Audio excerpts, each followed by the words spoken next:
Hi everyone.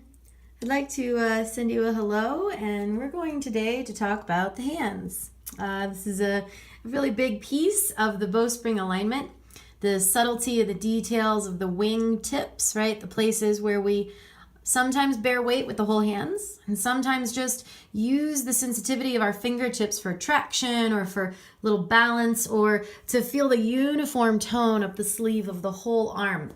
So before we go deeper into sequencing or push ourselves forward, it's nice to really look at this key area, the hands and even up into the elbows and underarms, as a way to get used to the subtlety and really prioritizing the details in the way that the hands are working, right? So we're going to particularly focus on seed hands today. So I keep kind of coming into this place, and actually, as the longer I practice my bowspring, right, the more this becomes a really comfortable and natural way of holding my hands. A lot of us tend to go overwork with our fingers, our thumbs especially, easily the most arthritic bone in the body, right, or joint rather, in the body. And what happens often is we overwork and we kind of harden the top of the hand. And just like the feet, we're really trying to create a bowing action across the top of the hand and an integration into the underside, so we have a nice widening.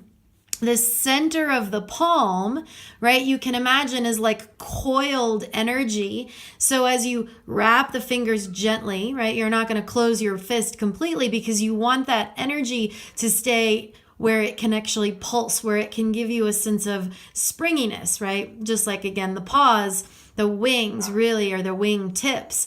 Quite a lot of power that can be generated there, but you don't want it to come from really the effort of the fingertips or the hardening on the top of the hand or the hyperextension of the bottom of the hand, right? And seeing how those joints extend.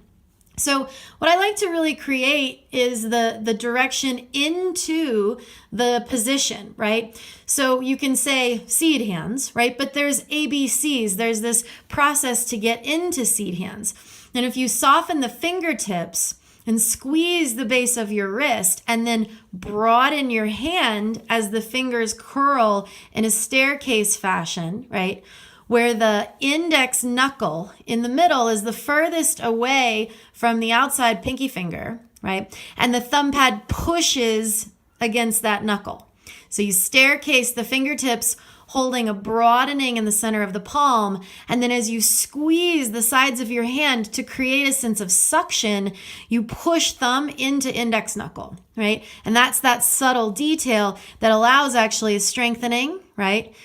An engagement more in the hollow and a support for the widening of the hollow in the hand. And that also creates a tone all the way up into the bicep of the arm, right? So ultimately, it may not happen at first, but ultimately you'll feel that skinny jean-like feeling all the way up the arm through the pump and the pulsing of your hand. So you can relax, never overworking the fingertips, but thinking about softening the fingers, broadening the center of the hand, and then squeezing the base pinky and thumb mounds as the pinky curls in the most. Hello, Maya. And the thumb presses against the index knuckle as it's furthest out, and you push, working a bicep tone with your thumb side and all the way up to the tricep side from your pinky fingers, right? And then you can open and close to create a little more pump action, a little more hydraulics, building strength all the way up the sleeve of your arms. I hope this is helpful. We'll talk in more detail for further sequences ahead. Namaste.